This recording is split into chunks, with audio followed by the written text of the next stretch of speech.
and they were able to recover the Bitcoin, and it was a lot of Bitcoin. It was like a couple $1 million. So. Oh my goodness. There you go. Well, guys, we are live on Facebook too, just to kind of let you know a little bit. Okay, cool. Soft talk, just our soft talk, just to keep you mindful. Okay. None of our comments are investment advice. No, for sure. Absolutely. Or whatever. Yeah. We are just people investing in Bitcoin. Yeah. But it's just one of those strange things that happened today. And I was like, I mean, that's, to me, this is just quintessential 2020. That this is a year of just unprecedented precedents. Yeah.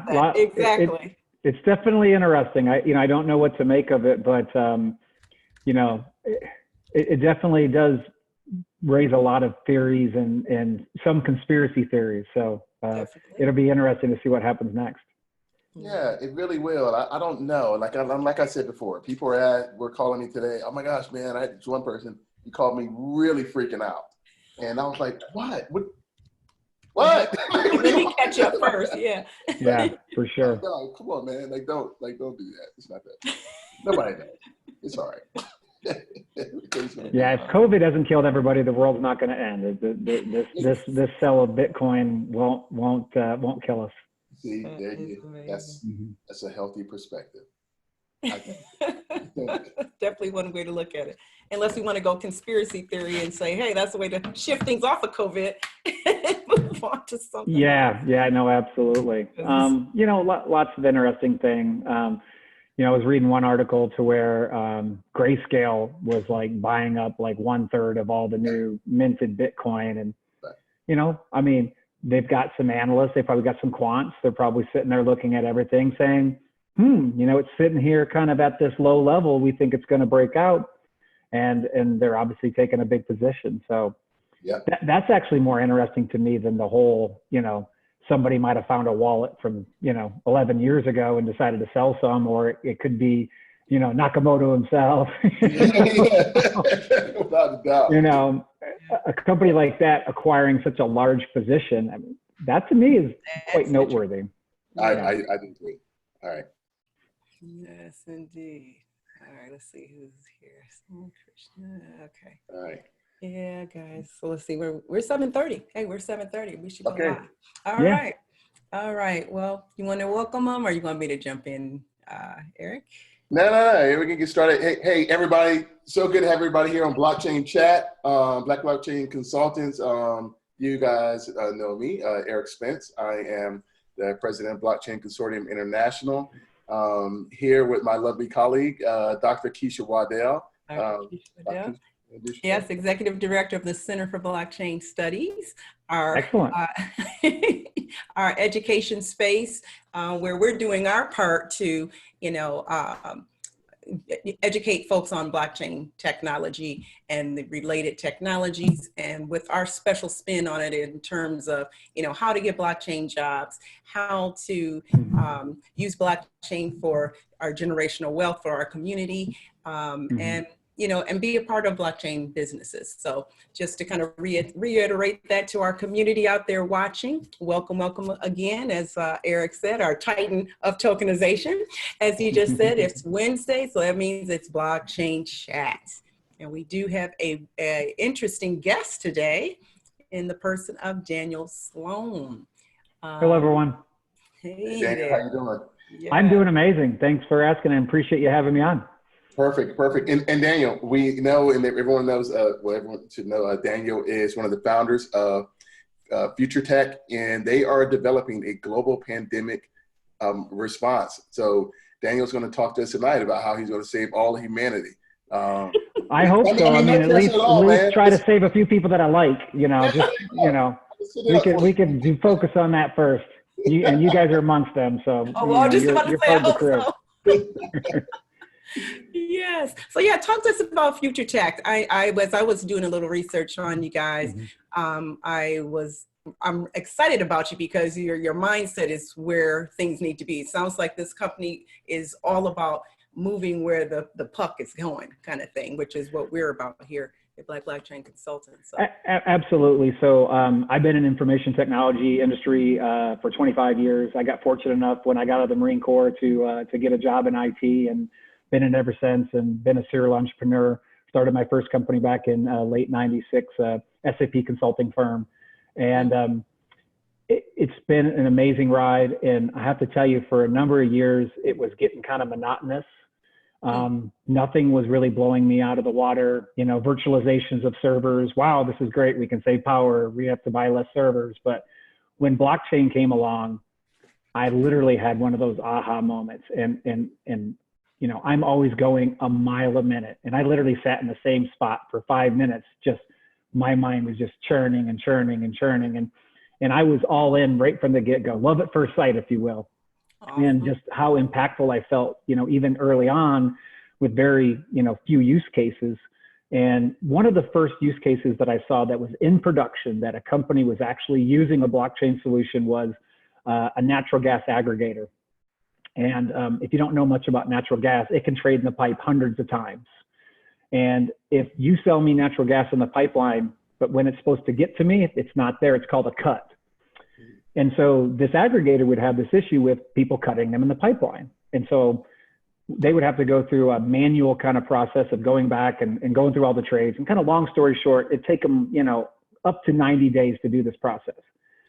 The platform that this company built for them, and I can't remember the name of their top of my head, it's been a number of years, but they took that process from 90 days to 90 seconds. Whoa, and that totally transformed their business of how they traded natural gas. They started, you know, cutting the cutters, if you will.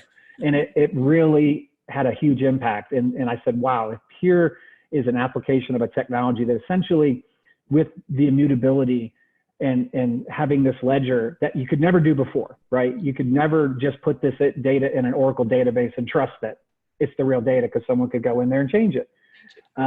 Again, I was all in on that. And so my journey in the blockchain space began, worked with many startups during kind of the, you know, ICO craze, tokenization craze, you know, mainly on the development side, developing the tech, but we also got involved and invested in these projects and kind of helped them launch.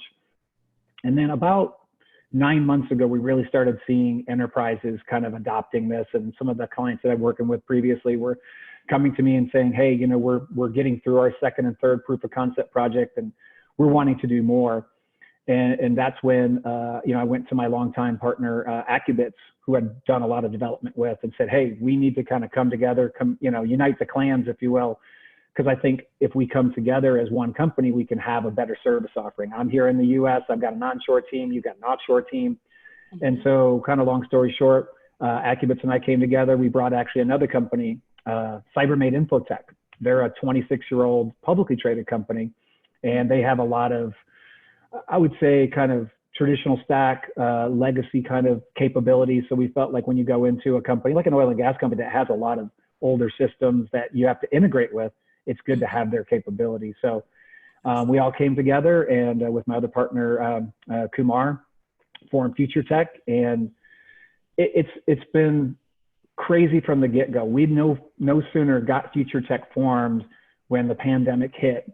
And so our whole kind of go-to-market strategy with our, you know, AI intelligence product, the Emotex, which works with CCTV cameras and does analytics. And we were looking to take that to market and some of the other things. And so my partner, Jathin, who is the CEO of Accubits, was really at the forefront of all the COVID thing. They actually have a bioresearch lab, and they did a white paper on a molecule that they'd actually discovered. So they had discovered, hey, here's something that could actually lead to a cure. And through that whole endeavor, he basically came to the conclusion that there is no vaccine that's going to come out anytime soon that's going to be the magic bullet that you and I are going to be putting in the arm and good to go. And that's kind of how this pandemic management platform, Rebuild the Chain, was born. They kind of analyzed, what do we need to do from a technology standpoint to do social distancing? And, you know, we were seeing a lot of countries like in China, you know, they have their track and trace app, right? Well, China, they can get away with a track and trace app that doesn't protect your privacy because they don't care about your privacy. But here in the US, here in other countries, we do. So that's where the integration of blockchain in with this platform really was key, because through that, we were able to secure the data in a way that any government authority that wanted to have access to the data would need to get your permission to do it. So essentially, if you've downloaded the app and you're using it, all the data is anonymous. But on top of that, if they wanted to unlock it, they have to come to you and say, hey, I want to unlock your data. Okay, and really the only reason they would do that is if you tested positive for COVID anyways. But it provides an all comprehensive platform to be able to kind of manage, the COVID situation and really give them the tools and the analytics they need to kind of educate the public. And then from there, we went and took a scaled down version of this, took out the track and trace kind of features and created one for business. And that's what I've really been kind of championing this last couple of weeks, because in my mind, if we can take this to business, which moves a lot faster than government, right? Right. And they can use the technology to create green zones, they can open back up to large numbers of people. So we're talking to casinos, we're talking to hotels, and even soccer clubs. And the idea is we could utilize the technology with our testing kits partners and be able to create a green zone that once you've been tested, once you're COVID free, the platform would give you a health card, and then you could actually come in, right? So if it's a casino, you could come in the casino, and then you would know that everybody inside has all been tested, you're all clear, and now you don't have to do social distancing. Wow. Daniel, let me tell you this. It's funny when that you talked about starting first with businesses. I was having a discussion with my son the other day. He works at a seafood restaurant, and this restaurant now here in Virginia, they've decided that, for their opening first is all of the seating needs to be outdoors. Well, here's a problem with that.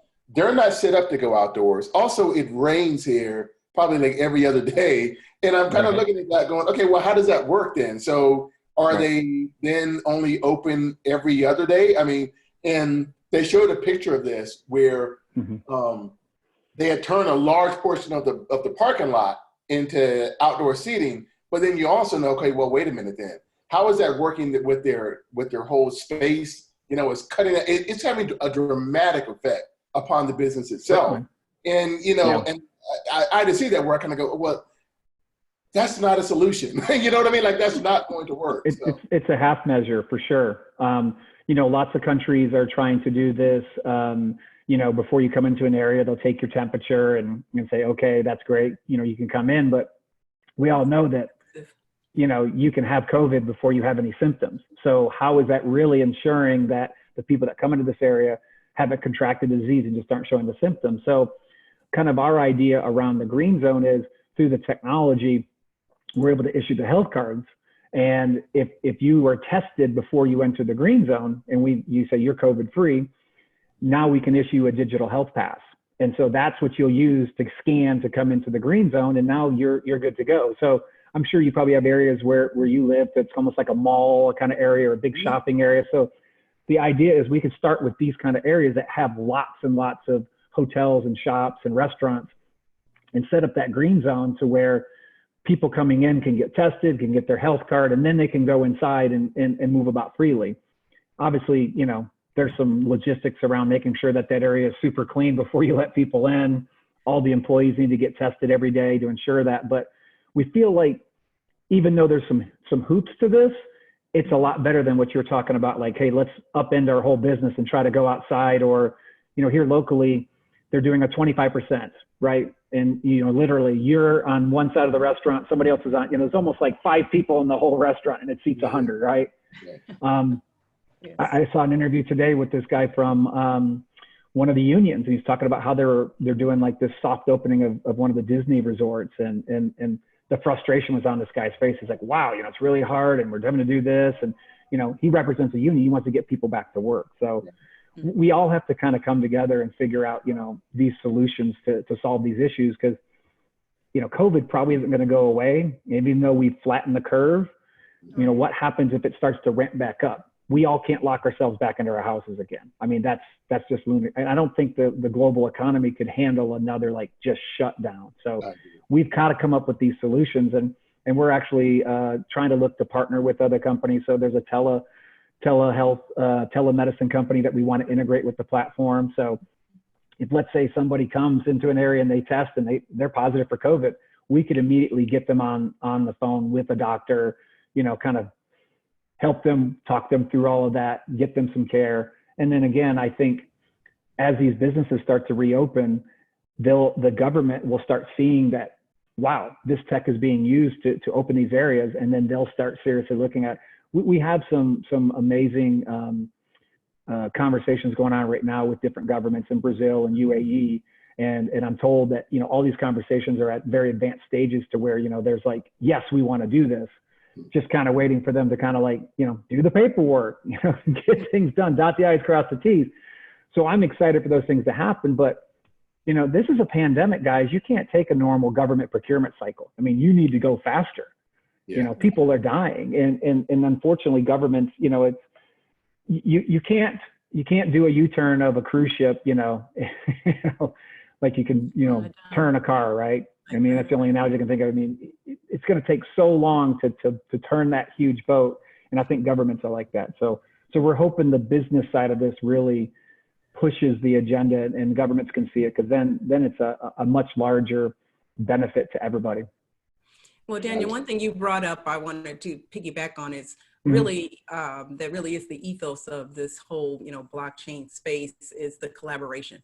It's yeah, absolutely. Absolutely imperative that you collaborate. And I love how you included the group that is, you know, steeped in legacy systems, because that's going to be your huge, you know, challenge, you know, is getting the interoperability with the companies and such like that.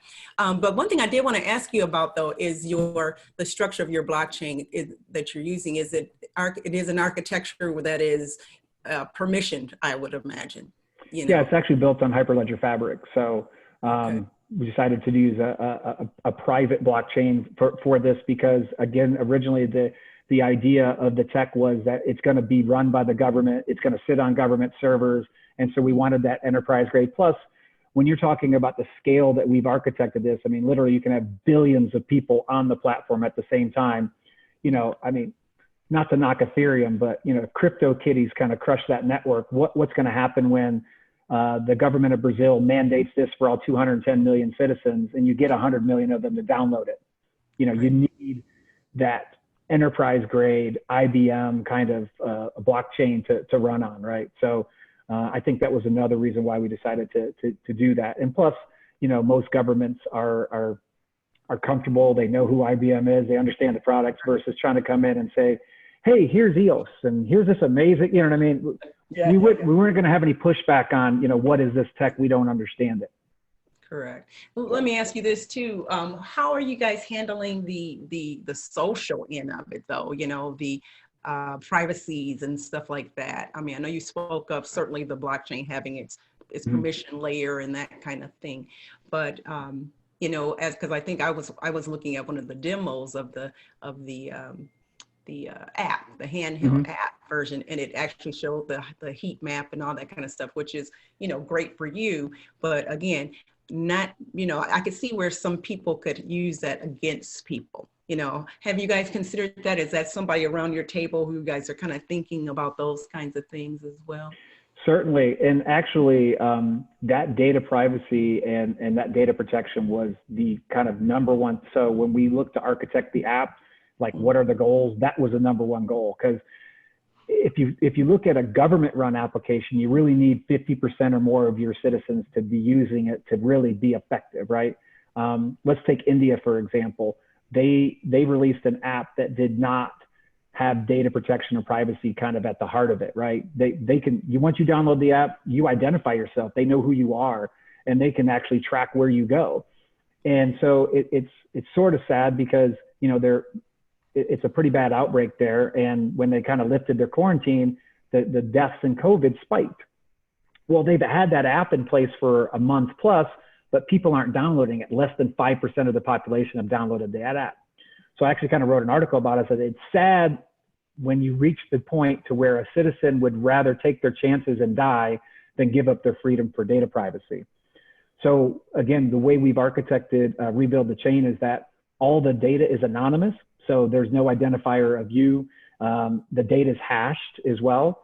And so even if the government wanted to go in there and try to look up and say, who is this person? You know, who is this person that keeps going up and down here? That data is locked and they need your private key. So without that private key, it's impossible for them to look at your data. So you as a citizen could say, hey, I could download this app. I'm not being big brothered and I'm doing my part because now I can, again, you're contributing to the heat maps and all the different areas. And, you know, if unfortunately you get COVID, the positive thing about having the app is that we can go back and backtrace where you've been the last 2, 3, 4 weeks, right? And now we can accurately say, hey, this is where you've gone. These are all the places you went. And now we can use that data to kind of inform other people. So it's a good tool in that aspect because, again, we're trying to save lives. We're trying to, you know, make a difference here. But that would only need to happen if you actually contracted COVID. So if you're COVID free and you're good, and then one of the compliances, GDRP, which is a standard that basically says you have control over your data. You can actually go in there and erase your data every 30 days. So it's not like your historical data is sitting on there. So it's definitely, in my mind, one of the key features that I feel like when you and I understand that, and really that's the question, it's messaging, right? It's not tech. We built the tech exactly the way it needs to be. It's architected so you and I are safe, but it's how it's messaged, because if people think it's a Big Brother app, they won't download it. Yeah, 100%. So Daniel, do you mind like walking us through this? Like just like the app itself. Okay, so if I was to download the app, like one of the components is you have a testing component in it. We do. Tell me how that works. Like how does that work where, you know, if I test either negative or positive for COVID, how does that go from there into, you know, into the app? Certainly. So the testing was designed and implemented in there so we again could start kind of creating these green zones, and if it's run at a government level, then that's obviously a much more advantageous versus just being a business, because a business is just going to be localized. But let's just kind of talk about the government side. So by being able to test and inputting those results, that now we issue that digital health card. So the government can actually do a much better job of regulating you at a home, at a self-quarantine, versus if you think you have COVID, then you go into the healthcare system, right? So now they can monitor you while you're at home, right? So we have a self-assessment, 10 questions in there. They can actually assign a healthcare worker to your case that says, hey, we'll check in on you every day. We want you to like submit your vitals and things. This is why we're looking at integrating telehealth with this, so we can actually, you know, if someone tests and they're positive, we can get them on the phone with a doctor like right then, right?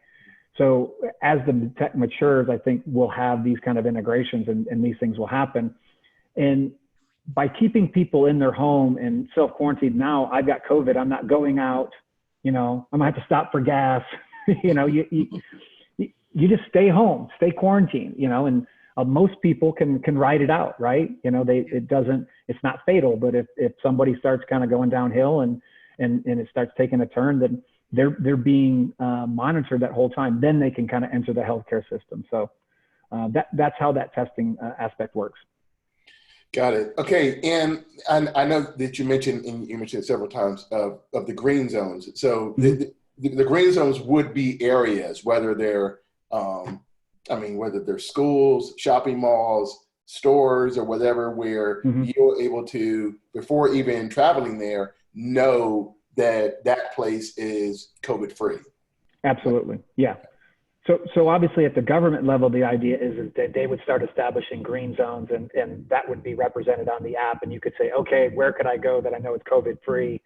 You know, I personally advocate for taking the test before you enter the green zone, right? Because you could take a test at home, but what if you stopped at the gas station, you grab the fill up your tank and all of a sudden you contracted the disease. So, but ultimately we're a tool, right? It's not our job to make policy. So if they say, listen, you can take a test at home and then you can come into the green zone, that's kind of every government's going to have that prerogative. From the business side, that's going to depend on the business, right? If you want to take a test at home, you input that, you're COVID free, you come in the green zone. It's really going to depend upon how strict they want to do it.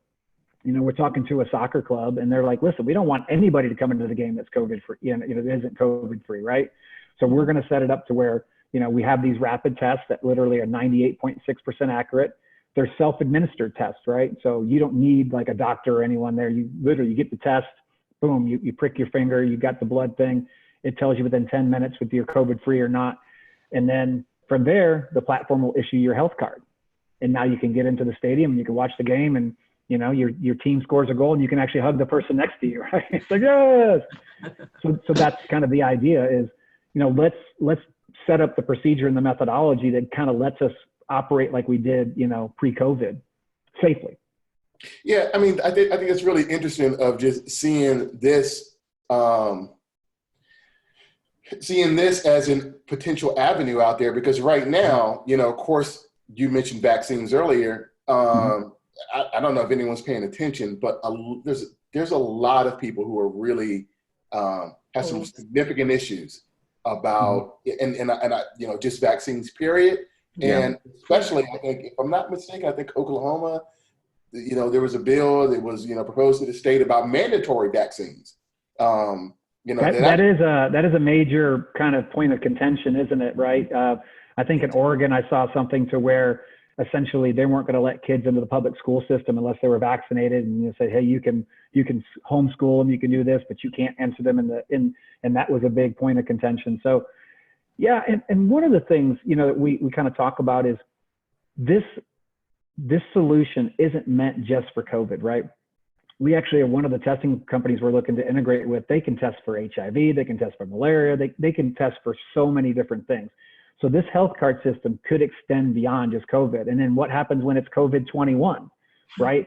We're able to add that. So we're kind of future-proofing this. So what we don't want to do is go along, kind of adapt our way of life, do things in a new way, and then say, oh, we got a vaccine. Let's just all go back to the way we did. I mean, I don't think anybody in the world would ever want to go back to a pre-9/11 era, right? To where you could like literally saunter through airport security and, we all understand that, that stringent protocol that was put into place and all the things that have been done to keep us safe has kept the world safer.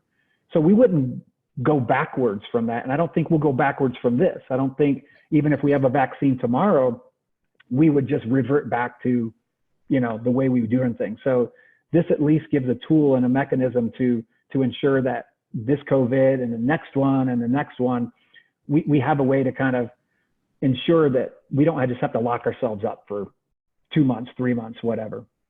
Got it. I got to ask, because I know that you said that you have already been in talks with different foreign governments, and you mentioned that you want to start first with businesses here. Have you had any conversations with policymakers here? I'm really interested to see how they have responded to it. So we're actually building out a value-added reseller network, and we're actually talking to some partners, and really we're trying to come at this from a very high-level relationship standpoint. So one of the reasons why we've gotten so far in advanced conversations in UAE is that my partners Accubits are actually been working with the government Dubai for like 2 years. They're the prime on the Dubai Smart Cities projects, as I'm sure you've heard of. Yeah. And they've already done 4 or 5 different blockchain projects with the government there. So when Rebuild the Chain was kind of complete and at a point to where we could actually demo it and show it, they showed it to their contacts in the Dubai government, and it went fast. They were like, this is awesome, we want to do this.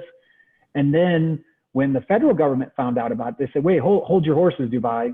We'd like to look at this for all the Emirates, right? Let's look at this doing countrywide. And then the conversation came about, they have a countrywide identity management platform called SmartPass. So they said, well, if we could integrate SmartPass, then that could be a true way to identify people. And then they have these disinfecting gates. So it went from just, hey, let's implement Rebuild the Chain to integrate our IDM, let's do these disinfecting gates. And it's still moving pretty rapidly, but it's just interesting that would have probably not have gotten to the point if we wouldn't have had that relationship. And I think here in the US, we're trying to forge those relationships with companies that can literally pick up the phone, talk to us. We were on the phone with a former senator in the Philippines. Next thing I know, he's got me on calls with this guy. I mean, within 14 hours, we had 4 different calls. Wow. You know, because he has the access, he knows, he immediately saw the value of this. And now we're talking to casinos down there. We're talking with government officials. So it really takes those high level contacts. Because if I could pick up the phone and call the White House, I don't think Donald Trump's going to get on the phone. You know, I could save the world, Donald. He's like, whatever, you're fired. Yep, there's precedent for that. Yeah. So, but you know, who knows? Maybe he picks up the phone, but I doubt it. He's, you know, doubt it. But you know, somebody that knows somebody in the administration, someone knows somebody in CDC, you know, can educate them. Maybe someone sees this and says, "Holy cow, I need this. We need to do this." That's where it's going to move along. And I think once we can actually start doing live implementations and creating case studies, we say, hey, here's the first 30 days of this. Here's the KPIs that we developed. Here's some of the best practices.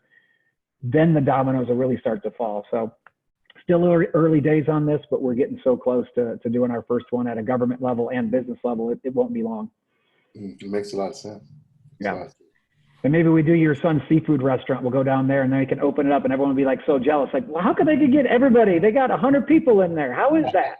I'm telling you right now, like that owner would absolutely love it if he could go and he could announce now that his environment, his restaurant is COVID free. And he can tell you before you leave your house that the restaurant here, you know, is a green zone, it's COVID free. I mean, my goodness, like that would give him, you know, yeah, he would have a leg up. Life.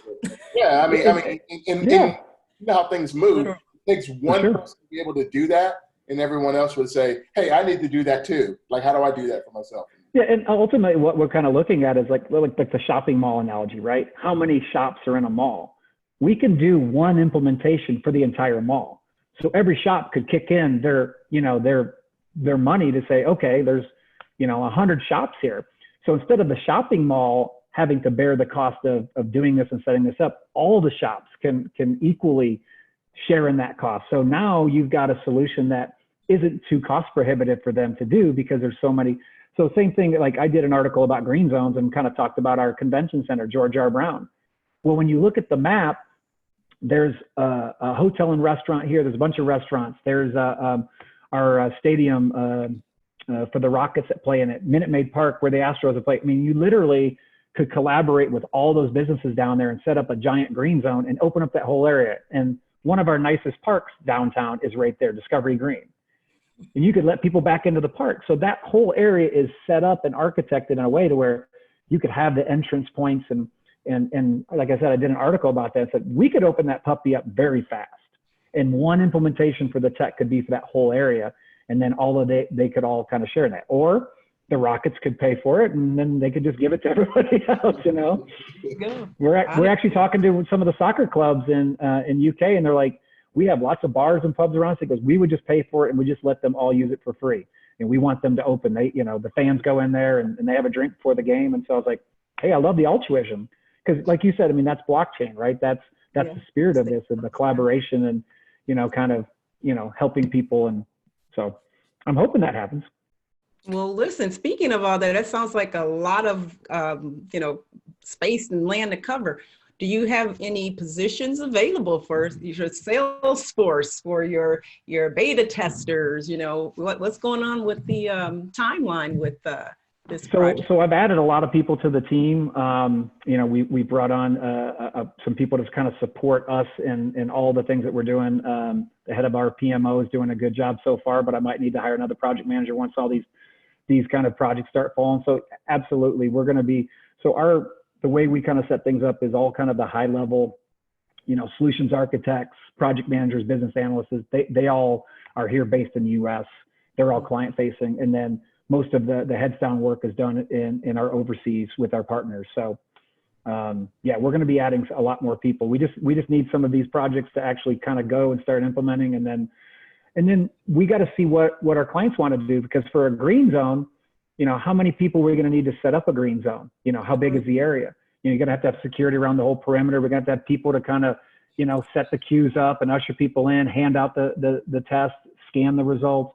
So this will be a big job creator as well, because the existing kind of staff there at a business, they have their own jobs already. They'll probably have to hire people, or they'll say, hey, go do this for us. And then, we'll have to put together the manpower to do that, which we can. Got it. Now, Daniel, like obviously, like there will be those that will have, they'll have a counter perspective to this, and they will have a bit of trepidation over, just as we're mentioning the green zones, the antithesis to those is the red zones, where there are these areas where there are, a group of people that are, infected with COVID. Right. And yes, and there will be those who will really have a concern over, this leading to, discrimination, not just against, particular individuals with COVID, but also whole areas where maybe there's multiple people that have been affected. Like we know with this illness that it spreads very rapidly. It's very infectious. But, kind of, how have you thought about that, and kind of how have you, really approached that? I think at the end of the day, we all have to kind of put some of our ego aside and go, listen, if there is a large concentration of people in this area that are sick, it's our duty to ensure that, one, we don't allow them to go out and infect other people that could potentially take that home. And, one of my wife's coworkers went and got COVID somehow and then brought it home and then gave it to all the kids. And then one of the kids went up to a lake house. Shouldn't be going and seeing friends, shouldn't be going and seeing a lake house. Next to know, 10 of those kids had got it. And all of a sudden they're all freaking out because a number of the grandparents are now living with these families, and they're all like, holy cow. So they went from one person getting it to spreading it to multiple families and, putting some of their elderly at risk. So I think we really kind of need to put a backseat on the discrimination from the standpoint of if there's a big concentration in this area, let's muster all the resources that we can to help them, to support them, bring in, extra healthcare workers, whatever we need. And then let's make that the next green zone. Let's eradicate COVID in that area, lock it down to a point to where we don't spread any more COVID. Everyone is COVID free. And now we can start setting up the green zone saying, hey, guess what? This used to be a red zone. It's not a red zone anymore. It's a freaking green zone. That's the way I would approach it. It doesn't have to be the red zone forever. We can convert it from red to green, but we have to do it in a way that, again, this is why it's, in my mind, you aren't even going to know this unless the government adopts the tech, right? Because without the government running and managing it on the business side, it doesn't even have track or trace in it. So, Eric, it's all been stripped down. So really the business side of this has the ability to manage your employees and those kind of things, and then manage people coming into your green zone, but it doesn't have any track or trace features at all. Because we didn't want businesses to kind of, even though it's anonymous and all that, they don't need to track you. Right. They don't need to know where Eric's at in their area. So please, we actually stripped that out of the business side of it. So it's not even an option for them. Got it. Okay. I think a lot of that pushback on that will come obviously from the government side, because it's the governments that would be able to, foot that bill, and I'm sure would want those types of services, where they could really for sure down and use that data for any number of applications beyond what the original intent was, certainly. So yeah, and it's all it's all data that, again, it's not, we don't know who lives in that area. We don't know who the people are. If someone has COVID, again, I mean, the government will request, hey, we want to know who you are so we can put a, plan in place. But I told someone the other day, I was like, if that person's an anarchist and they say, F you, there's nothing the government can do by, picking them up and taking them down to Gitmo and waterboarding them. I mean, literally, they cannot unlock that data. So if they're an anarchist and say, sorry, you don't get to know who I am, screw off, that's it. They can't unlock that data. So it's a double-edged sword. We've given a lot of power to the citizen. Yeah. Hopefully they're being a responsible citizen and not being selfish and saying, well, wow, I got this, I should let them know where I've been. And, and I think most people are, but to the anarchists out there, I say, no, we got you covered too. thing I got to say is, when this first happened at the very beginning, on one of our blockchain chats when we were talking about it, and this is just me, having been in the space for some time and kind of the discourse that we have, I was like, you know what, this is probably a time when blockchain is getting dressed for the party. This is time now. But like, what did you see when you look at the technology itself, and then you look at this particular problem and you go, you know what, that is a perfect fit? From an integration standpoint, and what I love about it is that people that aren't in the industry, I don't even mention the word blockchain to them. And so we have our deck that kind of describes this thing, and I kind of write a little letter that says, hey, when I first saw this was my concern, this and that. And the way I describe it is I said, we encrypt the data in a way that. Got it. I don't mention blockchain because people sometimes think blockchain and they think of crypto, and then it creates that tangent just isn't there. I mean, crypto is built on blockchain, but some people don't understand that. Right. So we don't even really bring it up unless it's somebody that really understands it and realizes. Because when you mention private key, people that understand blockchain go, "Oh, you've got it written on a blockchain." But if you say private key to somebody else, it's a very cool phrase, if you will, because it creates the visual, right? Private key, it's locked. Private key. Yeah. You don't really have to explain beyond that. It's like, okay, I have a key, it's private, it's locked. You don't have to explain much more after that. That's true. That's a good point. That's a good point. I mean, and it does.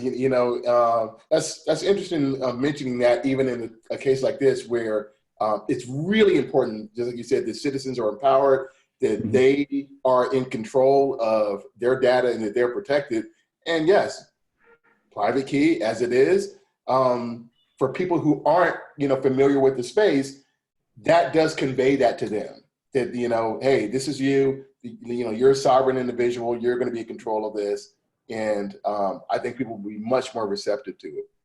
Yeah, at the end of the day, if a government adapts this, and I feel like it's more of a messaging than anything, right? Mm-hmm. They've got to get this messaging right. This has to be the first thing that comes out of their mouth.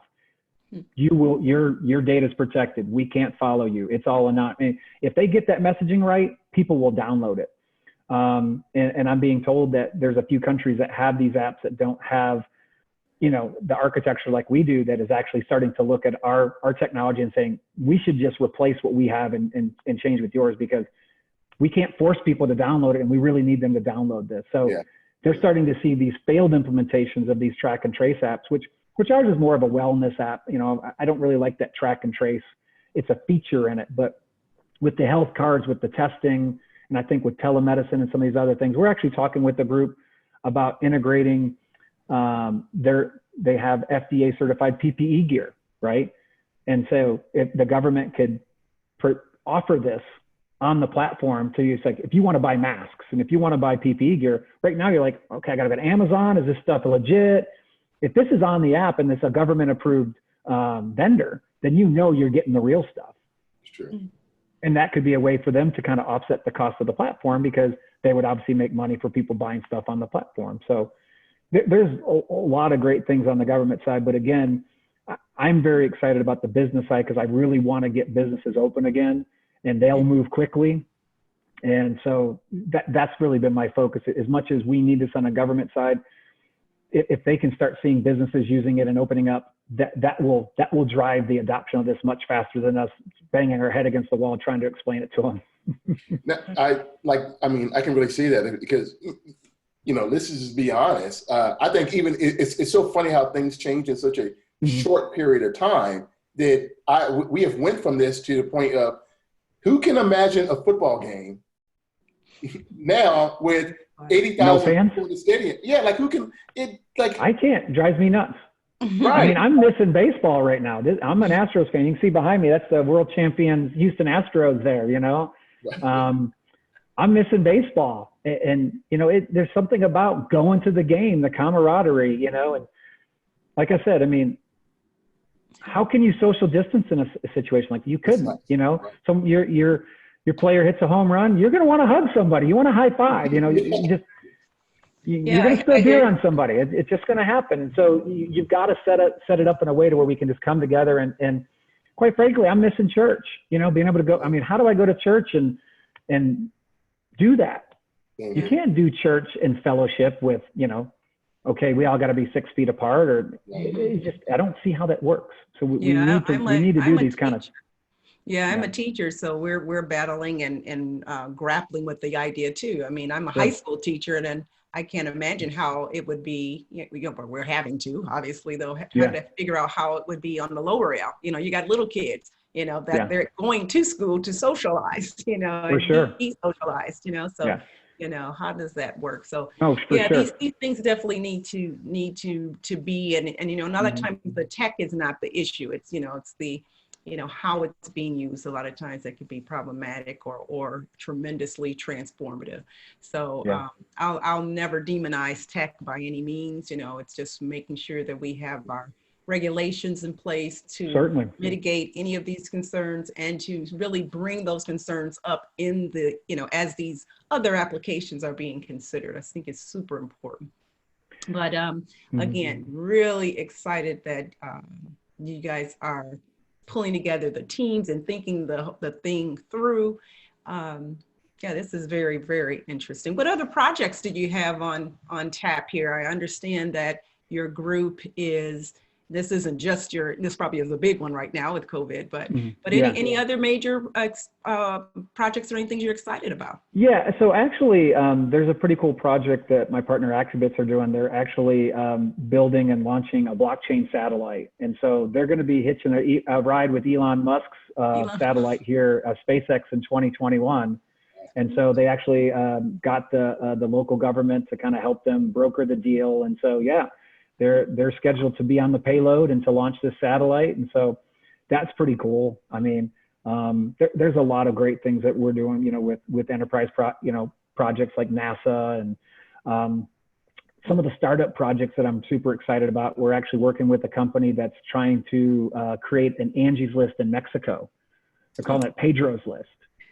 And ultimately they want to, build it on blockchain because, when I kind of explain the power of being able to create an ecosystem that, me as let's say I'm just the guy that's a local contractor, and now I can have this huge funnel of business coming in, or I know a guy that I refer business to, but I don't make any money from that. But if I send him to the platform and he gets business, I'm immediately getting paid because it's all done through smart contracts, and I'm immediately getting, so I could actually have a side business of referring business to this platform and getting paid immediately once these deals are done because of the way blockchain works and the technology. So it's a really cool platform idea, and they're actually looking to take the company public as well. So we're waiting for them to kind of do their whole get the shell, go public, and we've already kind of spec'd out the tech. But I love it when you can take a process that is typically manual and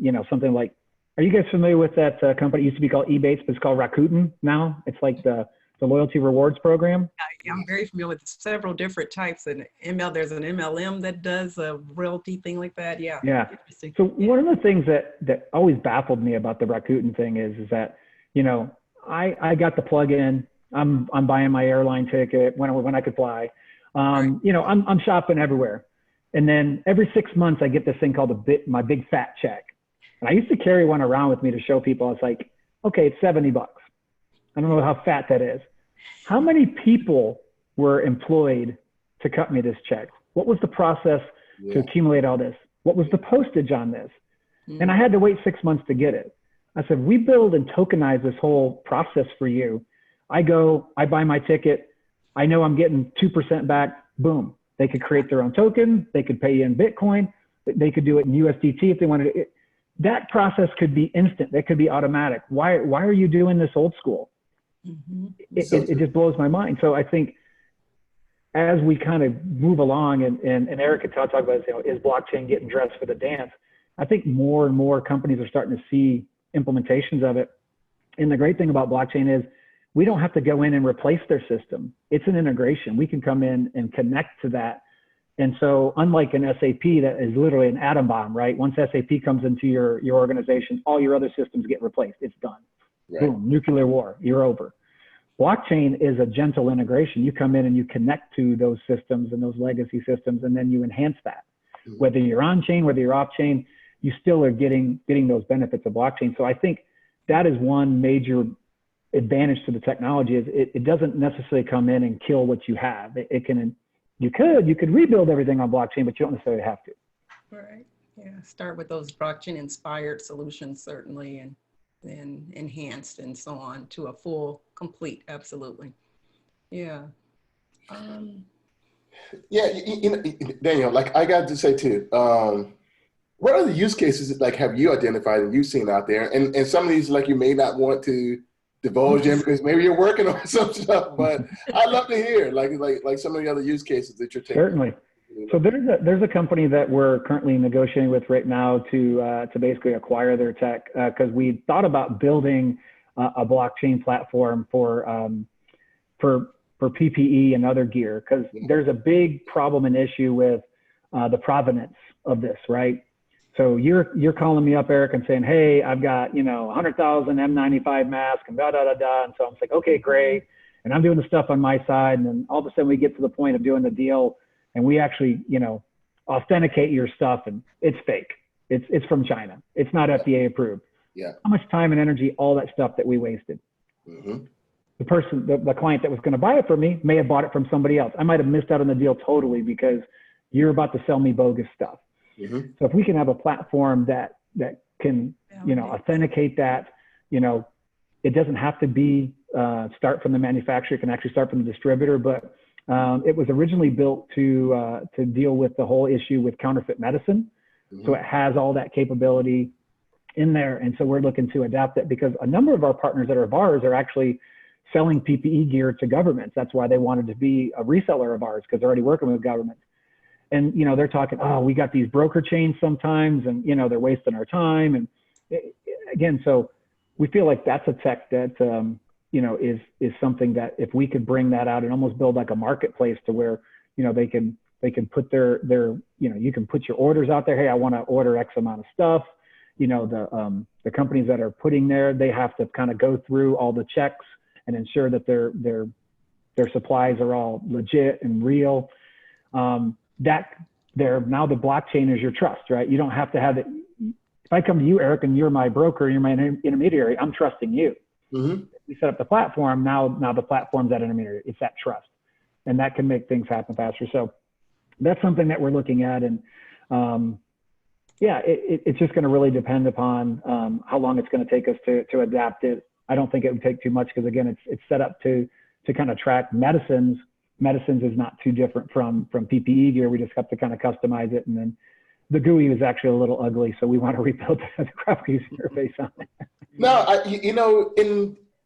it's funny because, how bad, if we really look at supply chain, if anything showed us over these last 3 months, how fragile is the global supply chain, from, to a point where, the grocery store that I've been normally going at, usually walk by, I only grab toilet paper when I need it. Then it gets to a point that it's all gone. And now, we got price gouging taking place online. Yeah. And they're saying, hey, we don't know when, we're going to get more shipment in. And, it could be, a few weeks and that sort of thing. And we really got a chance to see this on a level where it pretty much affected everybody. Absolutely. Well, think about this situation. A friend of mine, Stephen Mead, he's developed a technology that essentially allows different hospitals and governments to be able to keep track of all their excess stuff, like ventilators and things like that. And then there's like a whole scheme around being able to, if you loan ventilators to somebody, you can get money from the government for doing that. But essentially the tech kind of kept track of this. And then if you were the state of California and you loaned ventilators to New York, you would actually get a credit in the system. And then these credits would then turn around and be redeemed by the federal government. But it was a way to have that transparency that, in Spokane, Washington, there's 500 extra ventilators that you might not know are there, because if you don't know a guy who knows a guy that knows that they're there, you don't know they're available. Yeah. And they might not know how to get compensated for that. And they might be worried, well, I want to get these back. So the platform really kind of handles all those issues. And him and I just had one conversation about it. I was like, wow, I need to learn more. But I thought that was really kind of cool, because I'm sure there's probably ventilators and other equipment laying around that's not being used that people just don't know how to get it in the supply chain, right? That's right. So the platform really kind of handles all those. Yeah, 100%. Daniel, we actually have a question too from Annabella, and she says, how can blockchain change the landscape of the financial industry? Well, I think we kind of hinted on it a little bit. You know, in all of these financial transactions, there's layers and layers of intermediaries and fees and costs. And I think the more that we can have these trusted transactions and things done directly and without intermediaries and without, I mean, think about what are all the hoops you jump to transfer title and to buy and sell a home, right? If that whole process is put on the blockchain and you no longer need to go to a title company and sit down and go through those darn contracts for 10 hours, you know what I mean? If the blockchain could go out and verify that you have a clean title, well, I'm not paying for the title company to have all those people to go to those nice offices, all that overhead, right? That's being handled. All these different things. And I think we're already seeing real estate brokers getting very squeezed on their commissions, right? Hey, go here, we got AI, we can connect this and that, and you pay, you know, a half of what you pay. I think one day we might only have real estate brokers for very high-end homes. There people want you to come out and take them. I mean, I think the new younger generation are very much about buying cars online, buying stuff online. And, you know, quite frankly, if they can text you and not talk to you, they'll be willing to do it. That's actually one of my biggest pet peeves with the younger generation. Like, pick up the darn phone. I need to freaking talk to you. I was like, I'm not that old. I mean, I just want to talk. But you know what's interesting about that, again, what we always try to figure out ways to, you know, onboard, you know, new jobs and that kind of thing, think out the box and position ourselves for new careers and whatnot. But like I've always said with all this technology, is everything old will become new again, you know? So even Certainly that real live touch like that, you know, even though you'd have your smart contract, if there's a 800 number where there's, you know, there's tremendous, you know, customer support, you know, or something like that. If you needed it, you know, it would be like amazing because people wouldn't be used to talking to people anymore, you know? Yeah, we actually have an AI chatbot that is very robust, and you can build out so many of the different logic around, you know, if they ask this, ask that. And so our team showed me one of the things that they did for Lexus, and it walked me through the whole process of like, you need service, you need this. I'm like, I want to buy a car. I got to the point to where literally I was like, I could push a button and buy that car. But what I loved about it was like, would you like to talk to somebody? And every step of the way it was like, would you like to talk to somebody? You'd like to talk to an agent. So it wasn't just totally relying upon that, because I do like that, you know, to talk to people. But most of the questions I was able to get answered without having to talk to someone. And then at that point, if I really wanted to buy the car, I'd be like, okay, yeah, let me talk to somebody. But it's these kind of tools that are really kind of transforming the way we do things, we buy things, we interact with people. So, you know, it's exciting. Yeah, and I like to always bring that, you know, those two things together. So, you know, people are comfortable with the idea that, you know, true enough, technology is transforming so many things, and maybe certainly putting people out of work in one respect, but you just have to think differently. Where can you get in? You know, what opportunities, you know, do arise in light of these new capabilities? Yeah, so it looks like we do have another question here.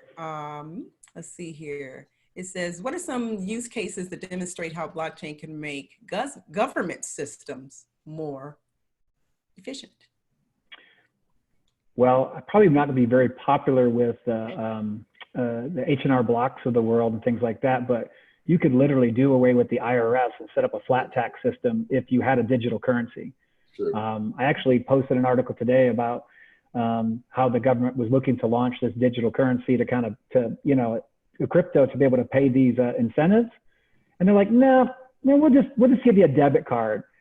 And I'm like, you know, it's there, you know, you could use it. You understand the benefits. I mean, you were about to do it and you backed out on it. What's the deal? So it's just nice that the fact that they're actually looking at that stuff seriously, because at some point, somebody will get in there, you know, somebody will retire, and new thinking will happen, and that old kind of dogmatic thinking will go away, and then change will happen, right? Someone will retire or die, somebody younger, smarter will get in there, and things will change. But yeah, I mean, I think you can't get away from your sales tax, right? You can't go to the clerk and say, I'm not going to pay you that $2. Right. It's impossible. Right. But you don't have to pay your taxes on your income tax if you don't file them. right? Or if you're working for yourself or these things. So that would fix a lot of issues. So there's so many things with fraud, waste, and abuse that blockchain could fix in the government, just having that transparency. And so when you talk about how jobs will go away, but new ones would be created. So let's take all of these professionals that create and do the tax returns. If you didn't have tax returns anymore, then you could turn all of them into people that audit the ledger for all the transactions that say, hey, how many millions and millions of transactions are there? We have to make sure that all the taxes are being collected properly. You could shift that from there to now being auditing professionals of the government systems. And you could probably put them all back to work. Exactly. Blockchain analysis. Yeah. Yeah. Yeah. Yeah. Analysis. All right. Let's see. Any other questions out there, family? Any other questions? Let me see. I'm take a look at Facebook out here and see if they have anything pending out here. But I think I must have lost my window. Let's see. Are you on Facebook by any chance, Eric? I'm not. Eric might be. Nah, I'm not.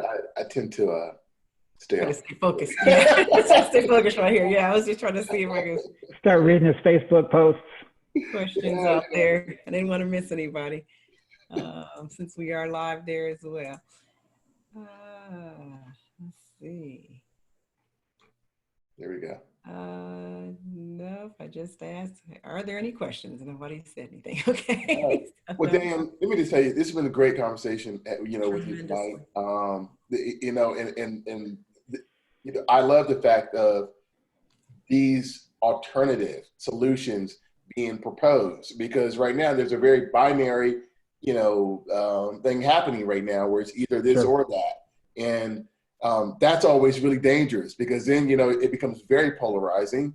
And Absolutely. It's best to have these other alternatives where people go, you know what? Okay, I wouldn't do that or this, but this is a solution I will be willing to step into. So it looks like Future Tech, you guys are really looking to offer that. So yeah, at the end of the day, like you said, it's a tool, right? So whether you decide to use the tool and be very strict about it and say you can't enter without taking a test, or whether you say, listen, there's technology that'll like take your temperature and disinfect you and do all these things. You could set and do the digital health cards however you wanted and decided to do that. But the fact of the matter is, you need a system to be able to know who's gone through that process and who hasn't, right? Mm-hmm. And being able to set up these green zones, in my opinion, is really one of the only ways to kind of get back to the normal that we're used to of allowing people back in the same area. So yeah, and again, I think there's new tech that's going to be invented, both hardware and software, and that's what we're looking to do, is just try to build a best of breed solution to get us all back to normal. We all want to go to the mall again, right? We want to go to a baseball game. Yeah, that's it, man. Back to normal. I mean, that's it. I think that's all what we're looking to get back to, and as soon as possible. We know it's going to be a time frame as we're trying to figure this out, but yeah, sooner rather than later. Absolutely. So. All right. Well, thanks, guys. I appreciate it. This has been fun. Yeah, definitely. We can look you up where though, Daniel? We are futuretech.com. Try to make it a catchy. We are Future Tech. So we are futuretech.com, and then people can connect with me on LinkedIn. Awesome. But yeah, we're fans of the program, so we'll be watching the other episodes. All right, very good. Excellent. All right, have a good evening then. You too. Bye-bye. Okay, bye-bye now. Talk to you later. All right.